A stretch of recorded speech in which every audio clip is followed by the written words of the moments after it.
اعوذ باللہ من الشیطان الرجیم بسم اللہ الرحمن الرحیم یسألک اہل الکتاب ان تنزل علیہم کتاب من السماء۔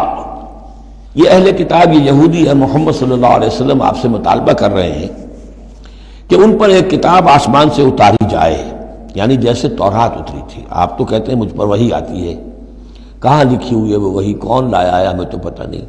موسیٰ کو تو وہ لکھی ہوئی ملی تھی اور وہ پتھر کی تختیوں میں لے کر آئے تھے۔ یسألک اہل الکتاب ان تنزل علیہم کتاب من السماء فقد سألوا موسیٰ اکبر من ذلک۔ تو اے نبی آپ فکر نہ کریں، ان کی پرواہ نہ کریں، انہوں نے، ان کے آباء و اجداد نے موسیٰ سے اس سے بھی بڑھ کر مطالبے کیے تھے۔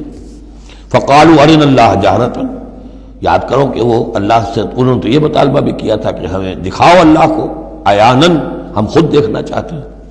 فاخذتهم الصاعقۃ بظلمهم، تو ان کی اس گناہ کی پاداش میں انہیں ایک کڑک نے آ پکڑا تھا۔ ثم اتخذوا العجل من بعد ما جاءتهم البینات، پھر یہ کہ ان لوگوں کی ناہنجاری کا یہ بھی اندازہ کرو کہ جبکہ واضح نشانیاں ان کے پاس آ چکی تھی، نو معجزے حضرت موسیٰ کے وہ دیکھ چکے تھے، پھر بھی انہوں نے بچڑے کی برسی شروع کر دی۔ فعفونا عن ذلک، ہم نے ان تمام چیزوں سے درگزر کیا۔ وآتینا موسیٰ سلطان مبینا، اور ہم نے موسیٰ کو غلبہ عطا کیا، واضح غلبہ، فرعون اور اس کے علاوہ لشکر کو ان کی نگاہوں کے سامنے غرق کر دیا۔ وَرَفَعْنَا فَوْقَهُمُ الطُّورَ بِمِيثَاقِهِمْ، اور ہم نے ان کے سروں پر معلق کر دیا تھا طور کو، پہاڑ کو، جبکہ ان سے عہد لیا جا رہا تھا۔ وَقُلْنَا لَهُمُ ادْخُلُوا الْبَابَ سُجَّدًا، اور ہم نے کہا تھا کہ جب یہ شہر فتح ہو جائے تمہارے ہاتھوں، یریکو، تو اس میں داخل ہونا تو سروں کو جھکا کر۔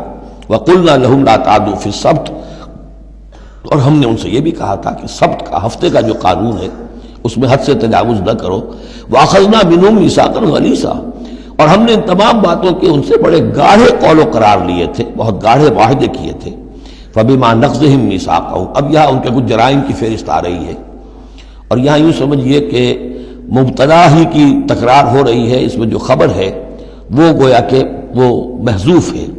یوں پہلے اگر سمجھ لیں گے تو بات یوں بنے گی، فَبِمَا نَقْضِهِمْ مِيثَاقَهُمْ لَعَنَّاهُمْ، تو انہوں نے جو ہمارے میثاق کو توڑا اور توڑتے رہے، جو بھی وعدے کیے تھے، ہم نے ان پر لعنت کر دی بس۔ لیکن یہ لعناہم اتنی واضح بات تھی کہ اس کو کہنے کی ضرورت نہیں آئی، بلکہ اور ان کے جرائم کی فہرست بیان ہو رہی ہے۔ فَبِمَا نَقْضِهِمْ مِيثَاقَهُمْ وَكُفْرِهِمْ بِآيَاتِ اللَّهِ، اللہ کے آیات کے انکار کے سبب سے، وَقَتْلِهِمُ الْأَنبِيَاءَ بِغَيْرِ حَقٍّ، اور ان کا انبیاء کا قتل کر دینا بغیر حق۔ وَقَوْلِهِمْ قُلُوبُنَا غُلْفٌ، اور ان کے اس کہنے کی پاداش میں کہ ہمارے دل تو غلافوں میں بند ہیں۔ بل طبع اللہ علیہا بکفرہم، بلکہ حقیقت یہ ہے کہ اللہ نے ان کے اوپر مہر کر دی ہے ان کے کفر کے باعث۔ فلا یؤمنون الا قلیلا، ہاں واقعتاً اب وہ ایمان نہیں لائیں گے مگر بہت ہی شاذ۔ وبکفرہم وقولہم علی مریم بہتانا عظیما، اور بسبب ان کے اس کفر کے جو انہوں نے کیا اور جو انہوں نے مریم پر ایک بہتان عظیم لگایا، حضرت مریم سلام علیہا پر بہتان یہ لگایا کہ یہ زنا کیا ہے، اور یہ یوسف نجار کا بیٹا ہے یہ مسیح۔ اگرچہ ان کے روایات کے مطابق یہ ہے کہ ان کی نسبت تھی، یوسف نجار بڑھئی تھے ایک، ان کے ساتھ حضرت مریم کی نسبت ہو چکی تھی، لیکن وداعی نہیں ہوئی تھی۔ لیکن وداعی سے پہلے ہی ان کے مابین تعلق ہوا اور یہ بیٹا ہو گیا، تو یہ تو پھر ولد الزنا ہوا۔ یہ تھی اتنی بڑی بات تھی جو وہ کہتے ہیں، اور اس کو باقاعدہ پکچرز بنا کے امریکہ میں چلاتے ہیں۔ سن آف مین، تم جسے سن آف گاڈ کہتے ہیں وہ سن آف مین ہے۔ اب سن آف مین جو ہے اس کو سمجھ لیجئے کہ اس کا مطلب کیا ہوا پھر، آؤٹ آف ویڈ لاک ہی تو آخر ہوا نا، اس کا جو پیدا ہوا اگر حضرت مسیح، تو وہ صحیح جائز ولادت سے تو نہ ہوا، اگر انسان کا بیٹا ہے۔ بہرحال اتنے بڑے بڑے بہتان لگائے۔ وَبِكُفْرِهِمْ وَقَوْلِهِمْ عَلَىٰ مَرْيَمَ بُهْتَانًا عَظِيمًا وَقَوْلِهِمْ إِنَّا قَتَلْنَا الْمَسِيحَ عِيسَى ابْنَ مَرْيَمَ رَسُولَ اللَّهِ، اور بسبب ان کے یہ کہنے کہ ہم نے قتل کیا مسیح کو، عیسیٰ ابن مریم کو، رسول اللہ، اللہ کے رسول کو۔ یہ رسول اللہ ان کا لفظ نہیں ہے، یہ اللہ کی طرف سے سائن آف ایکسکلیمیشن کے ساتھ۔ اچھا، ان کا دعویٰ یہ ہے کہ انہوں نے اللہ کے رسول کو قتل کیا، جبکہ رسول تو قتل ہو ہی نہیں سکتا۔ کتب اللہ لاغلبن انا ورسلی، یہ تو اللہ کا فیصلہ ہے، طے شدہ لکھا ہوا ہے کہ میں اور میرے رسول تو غالب آ کر رہیں گے۔ تو ان کی تو یہ جرأتیں ہیں کہ یہ سمجھتے ہیں کہ انہوں نے اللہ کے ایک رسول کو قتل کیا ہے۔ وما قتلوہ وما صلبوہ، ہرگز انہوں نے قتل نہیں کیا، نہ اسے سولی دی۔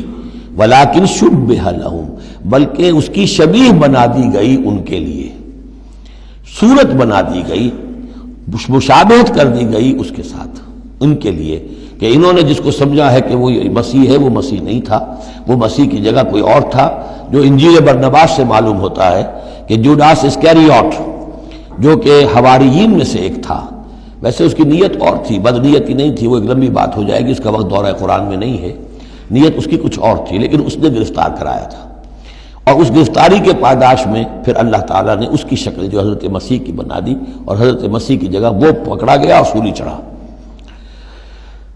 وما قتلوه وما صلبوه ولكن شبه لهم وان الذين اختلفوا فيه لفي شك منه، اور جو لوگ اس کے بارے میں اختلاف میں پڑے ہوئے ہیں وہ شکوک و شبہات میں ہیں، انہیں خود پتہ نہیں کہ ہوا کیا، کیسے ہوا۔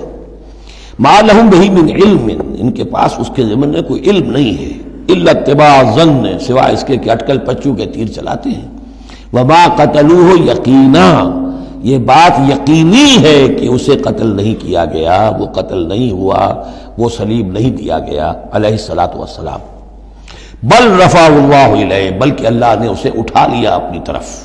وکان اللہ عزیزا حکیما، اور اللہ تعالیٰ زبردست ہے، کمال حکمت والا۔ اس کی تفصیل میں آپ کو پہلے بتا چکا ہوں کہ کیا شکل پیش آئی تھی اس باغ میں جہاں حضرت مسیح اپنے حواریین کے ساتھ روپوش تھے، جو کہ تفصیل انجیل برنباس میں ہے۔ وَإِن مِّنْ أَهْلِ الْكِتَابِ إِلَّا لَيُؤْمِنَنَّ بِهِ قَبْلَ مَوْتِهِ، اور نہیں رہے گا اہل کتاب میں سے کوئی بھی مگر اس پر ایمان لا کر رہے گا اس کی موت سے قبل، یعنی حضرت مسیح مرے نہیں ہیں، زندہ ہیں، وہ دوبارہ آئیں گے، اور دوبارہ جب آئیں گے تو اہل کتاب میں سے کوئی شخص نہیں رہے گا جو ان پر ایمان نہ لے آئے۔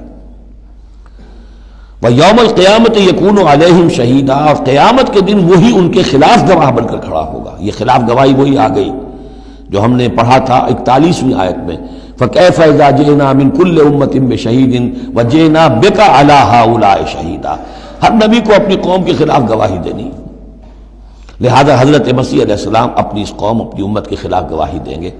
صدق اللہ العظیم۔